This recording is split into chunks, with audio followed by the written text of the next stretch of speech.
పాలకుల వాగ్దానాలు ప్రజల అనుభవాల పేరుతో సీతాలక్ష్మి రాసిన ఈ పుస్తకం 2 సంవత్సరాల క్రితం ఇంగ్లీష్లో వచ్చింది. అది ఆంధ్రప్రదేశ్లోని అన్ని సెజ్లను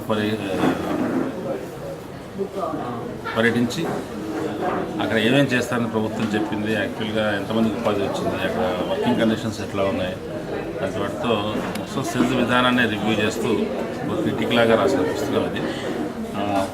సెజ్ను సృష్టించిన బీభత్సం గురించి అర్థం చేసుకోవడానికి ఈ పుస్తకం చాలా ఉపయోగపడుతుంది. తెలుగులో రావడం అనేది చాలా ఇంపార్టెంట్. అది భూ విధానం ఎట్లా ఉంది, వ్యవసాయ భూమిని పరిశ్రమలకు బదలాయించడం, అక్కడ పనిచేసే వాళ్ళకి ఎటువంటి కార్మిక చట్టాలు వర్తింపు చేయకుండా ఉండటం, అక్కడ పరిశ్రమలు చుట్టుపక్కల పర్యావరణాన్ని పల్లెల్ని ఎట్లా ప్రభావితం చేస్తుంది, నెగిటివ్గా ఎట్లా ప్రభావితం చేస్తుంది తెలుసుకోవడం, వీటన్నిటి వల్ల మొత్తం సెజ్ అనుభవం ఏం జరిగింది అనేది దాని ఫలితాలు ఎట్లా ఉన్నాయని తెలుసుకోవడానికి ఈ పుస్తకం పనిచేస్తుంది.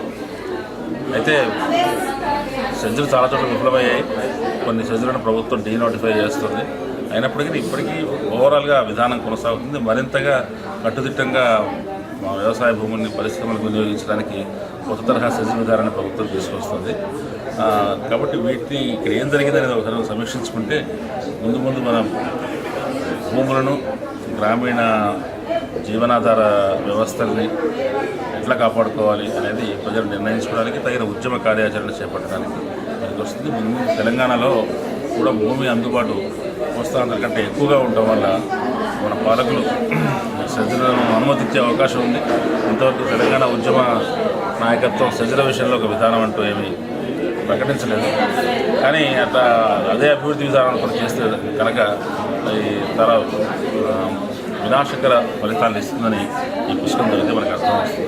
వాటి ముందు జాగ్రత్తగా అందరూ పుస్తకం చదవాలి. తెలంగాణ వాదులు కూడా అందరూ పుస్తకం చదవాలి.